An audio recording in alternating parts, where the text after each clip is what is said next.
Memoir Kwaba Eba Skeleton Man TV. So Skeleton Man TV and a worship.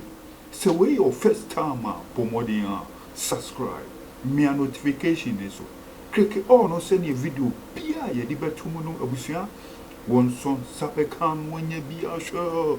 Medasi be brave. Abusia for Sedina Tamakloe Edi Asembe Bas. Former Masloc CEO Sedina Tamakloe abusia Muamunim say NDC for free abem 2016 MPP for buy no. MPP for the Sedina Tamakloe Echo court to say Sikabia fan in Semua says Sikano. Nanko so the major before so busia one Fesikana and den Amomo and or no aye a pocket says Cano. A toma de Nico court se court to Yeden and she shen semunum court to Tana so and she shen semunum busia for Sedina Tamakloe ye she shena ye huno a hefa and wafa. Sedina Tamakloe akoshe US a honum and wakosha away yeden war bonny brow honum ti court case no a course of say finally judgment here then a ba ya judge no sentence Sedina Tamakloe so on yeden won't cut them 10 years ebusia mu ni hanu mu a police for be so ni mu edina concern wem ni san ntino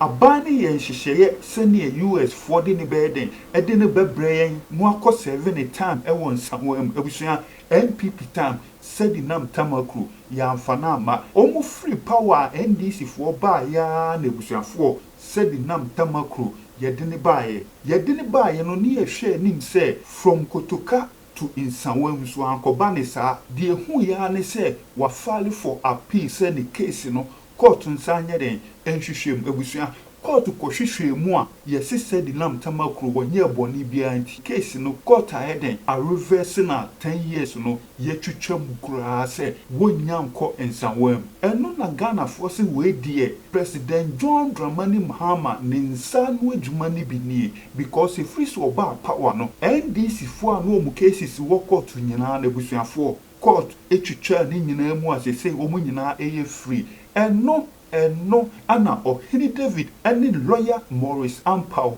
wo mo kasafa ho ntemu de mummi mbonra video no Maame Sedina Tamakloe enie yaka Masloc ampacha wo nyina muni microfinances ya wo Ghana sinapi aba microfinance Finite Financial Services me ya adwuma ho wa patrapa kumase hwan dia ben finance dia ben ketua bia nsa dia wo modoso ye wo aban so microfinance ya friend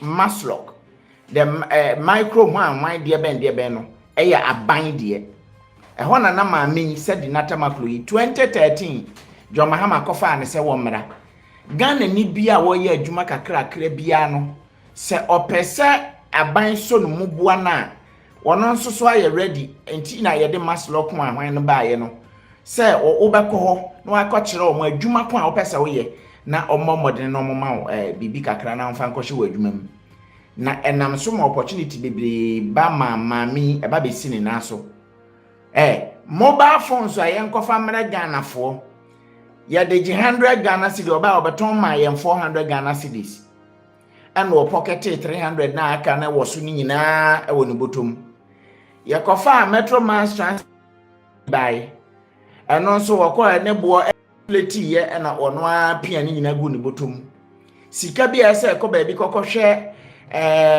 kantamanto ba bi hye won ko na won fa sika nkomo mo no ko e no kotu din aban se o ma mo sa opepepepe as a relief wo free one ma wa fa hye o mo nsem na de kotu ni kam na pam ti o de abekere obi anim se somewhere yi de jama say satam so am na okay WhatsApp na ade na social media enye common sa enti wunu ya pocket hwan na ekoka ho asem na ye ka sika wa wi a millions no pepepepe dollars eno na 2024 akufo ado aban bo modin a ewo so homa de kokoko sa wo unim se wo mo de se wuni wo maban mu a ye process wo de wa kokoko de ye so simple mami NDC na appointing nti wo mo so ba ya na kekekekekekekeka ye boy ye no mo se monche no ene ye de 10 years to no so kwikwira wo mami no so te se ya jeli ni 10 years no fa ne bag ebobo ne powder efa ne panty akese mienu ti se Liberia parachute no wobobogu mu na ne wofkofa akotoka ho saa time na ye kotoka Accra International Airport ana priawu koshe US for hono ma jo Mahama aba ana wo mo share da twere koma wo mo wunim ne nti a meme de me wi aba na mesoma be kire me de na mso bese me ka kire wo se jo Mahama ba e ne mahu ni se obi bia na wo asem e wo Ghana a wo ye NDC ni bia jo Mahama afre wo mu nyina me asan de akokoto akotwitwa nsem no mafre wo mo so enti wenu kwa na madwen ko so kire na mbeka se say yes, so that no from America, the end of Mahama share that case. Can Munyana process and America come on America the buy. Wo ban 10 say by ya didn't be cocoa to Ghana near Kuchama free so. One more call Chilema America from America for ya, but then I'm working in our way won't mean yano, yes, you are trying her and Timoma Modena Monima dear, and yes, that in the back Ghana nano. We'll be through Yakiki and Nako Pimo Supreme Court to say, one year Bonibia. Enti from 10 years no mpacho 0 years and the demand from 10 years no court we tell me say pira 0 o mesi no nkonkoda o cheke agrada wono no 15 years yet you say pira na ye man no 1 year enti na nkrofo kra ebusa say na say Sedina Tamakloe 10 years ni ate so a obra yi nso so o hwa how many years na obedi ma me nkomo hoye say ye waba mu nipa dia ba cho ye hwe na ya clear no say your opposition dia momomode na mofa ntum ase do sister na Ohene court na man 10 years na ma me no wa no court ni man 10 years because so ye no court ni edi wasem ni esi wodi for ni ugo jail e kwa na edi handcuffs gu wonsa e na ye tan wo to jail. It is a man, no, your man sentence, no, he no Timmy Tam in the bag. What was a Ghana why yet me dear Samama off on the bag? Oh, Chamuno, and paying for crab a catcher Ghana for say, Eddie, who saw walk on a bending, said, oh, young catcher said, and we ran the bag in a cook. My sentence in what that quotation to our down near Jelino. You see, earlier on year canon, the failed system, the failed judiciary system. Because we tell that, say a sentence will be to jail. Many panic near Kofia Kojare, atam the draws, afa plane. Echo. Nevia no suno, yetimia ma America by. Ono nye hwehwe ni mu onfa wo humpo sa wo ye hwan ehwehwe mu awie aka say yes wadi for na se ye de ne ba efuom wa omusi ondi for a enim guase ben na magu mu sa no enim guase ben na magu mu sa no enti ye ka say you are good for nothing you say ya ye. This is a typical example. Mona muchro mwasam no koye. And the US ombu for unless they were yen shushebu. Or be yen shushebu no make sure say obu fa e ye no kware anase ye no kware. Obaya munsu sai ne mo court. Say so on pass on say American court no nka no correct. Onye na American court na nka no kware. Omo wu say Ghana for there we are holes. What I say? Omo wu say ye penny for they are all criminals. That is how I'm being oh we cry kono we mu. Omo wu say ye penny for they are good for nothing. Omo di emraso. They don't follow the law and they don't even enforce the law. Because a year then court ben ye didn't go jina say na unis kan no wo jina court ni e di wasem wo di fa e wa nya de abanka bagusa enti e go di na sem wo he e na Ghana na koye wo ye NDC wo ye MPP enti NDC for ba no mo tata MPP for empeni for na MPP for empeni for ba no mo tata NDC because obia is looting They are not for the country, and they are not for the people in the country. They're for themselves. Enti luti, enti prese beba ntem na wa ba pamu we fi ho na ono so abesa de aka no. Enti wo kwasa nyina na esa na wo so betata na obetata wo na okochewa wa ban ba no be. And this is what is happening. And the Ghanaians are still following these idiots. They are still following them. Like, these people don't care anything about Ghanaians. Yeah, two or one Cecilia Dapa, Jessica Judy, I go what it is. Nothing. Omunina Oba, Omubedi, no Mako, NDC, MPP, and this, they say a corona ya one, a NDC law, MPP law, and yet Ghana as a system law.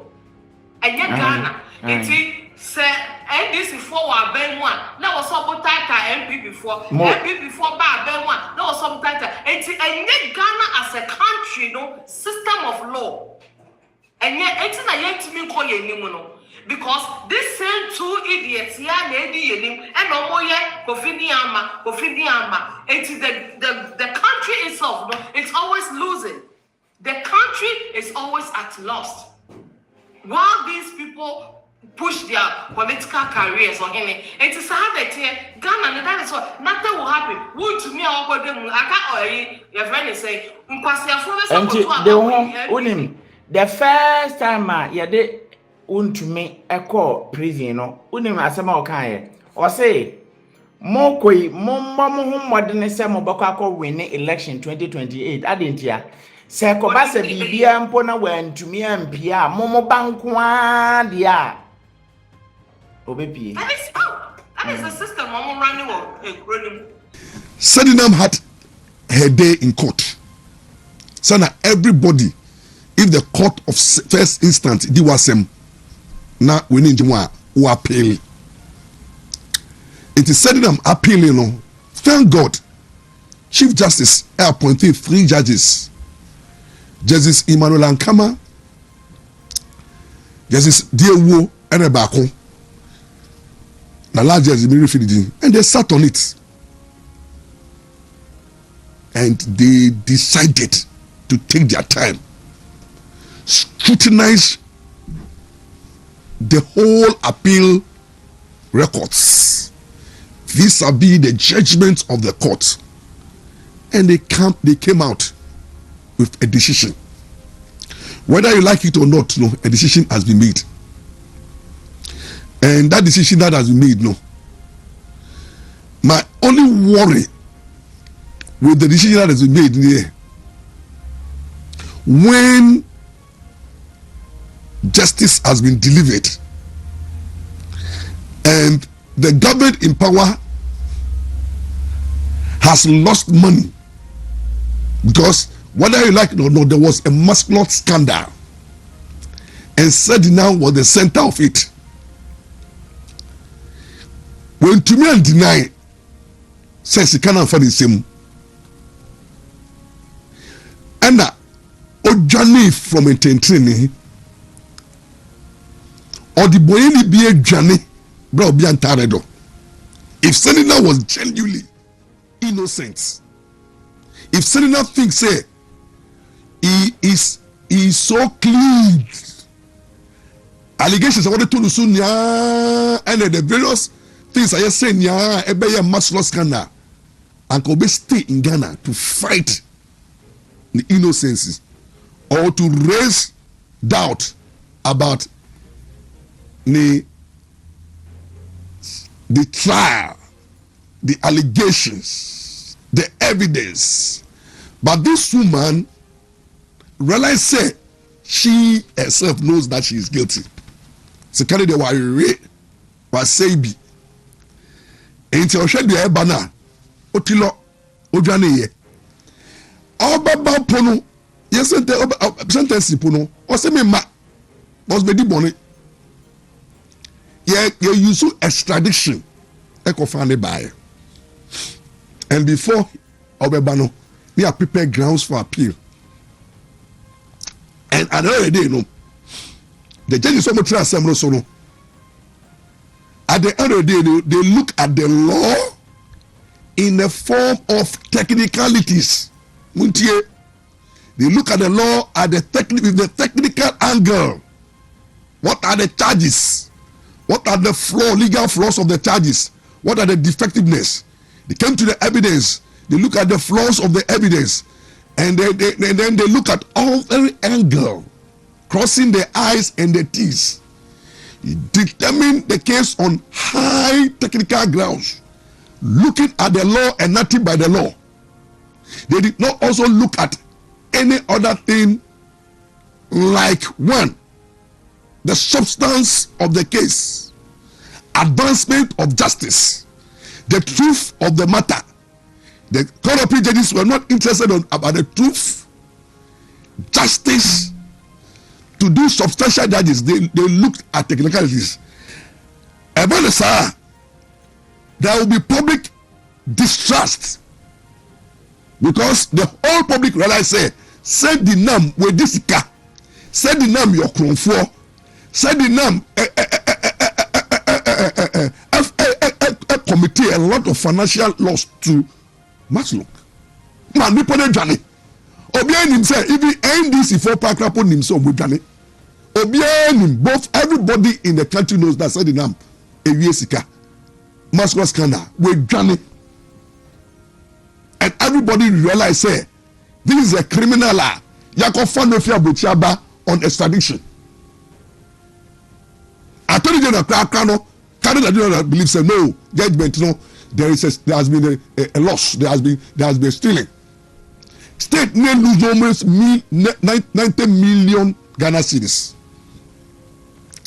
And what happened is that court rely more on technicalities as what the court of appeal has done now.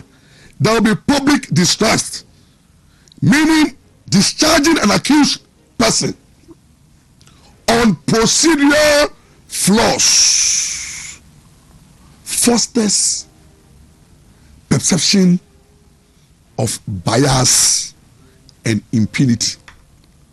If a court sacrifice justice, if a court sacrifice truth, if a court sacrifice fairness and rely on rigid technicalities, what happens is that there will be perception, say the judgment was biased and there is impunity. 3, eroding public accountability. And a man for who say, "Oh my, you need to mission with some someone for Yesika Sono." Your legal system to check them. So there will be systematic reliance on technicalities, letting wrongdoers evade liability despite substantial evidence. In the Sedina case, the evidence is that Nipano Sikana Yadimano Masloc, no, we can account for it. Sikana for the same. Obama Mamena Jane Ghana because Odi Boni. Obi Odi Boni be a Jane. Obi Odi Boni Jane with Jane Akote. Ya sentencing or same ma because Odi Boni. Ya kofona ba. Court no use technicalities.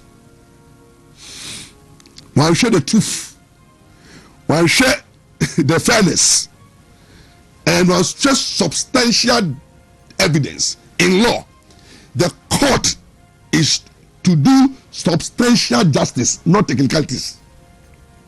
And in that Supreme Court decision, currently, the Supreme Court spoke through justice, His Lordship, Akabuafu, that it is the duty of the prosecutor to assist the court, and it is the duty of the court also to inquire about the truth of every criminal matter before them. And it's the duty of the investigator also not to look at only conviction but truth. And the investigator has a duty to ensure or produce all evidence, whether it will go in favor of the accused person or damage the case of accused person. All that the court is looking at in the trial is fairness, and truth. So, me, lawyer Maurice Ampaw, I'm not surprised about the decision of the Court of Appeal.